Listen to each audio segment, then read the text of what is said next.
آج کی ویڈیو میں حضرت سلطان محمود غزنوی رحمۃ اللہ علیہ اور ان کے پختہ ایمان کا ایک قصہ آپ کی نظر کروں گا، جسے سن کر آپ کا ایمان بھی تازہ ہو جائے گا۔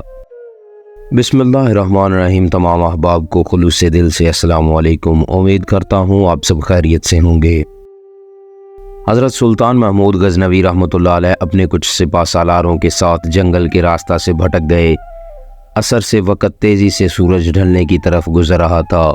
سلطان جنگل میں راستہ تلاش کرنے میں سرگرداں تھا کہ ایک ہندو دھرم کی شہزادی پر نگاہ پڑی، جو اپنی کنیز کے ساتھ شاید شکار پر نکل آئی تھی۔ اکیلی شہزادی اور اس کی کنیز اس چیز سے بے خبر دریا کے کنارے پاؤں ڈبوئے بیٹھی تھی کہ ان کے پیچھے ایک جنگلی ریچھ ان کے سر پر پہنچ گیا ہے۔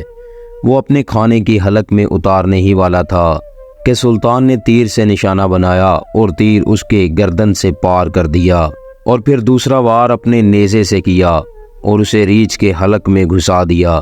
وہ ریچھ شہزادی کی کنیز کو ایک ہاتھ کے پنجے سے ضرب دے چکا تھا۔ اس سے پہلے کہ شہزادی اپنا ترکش سنبھالتی اور تیر کمان میں لگاتی، شاید بہت ہی دیر ہو جاتی۔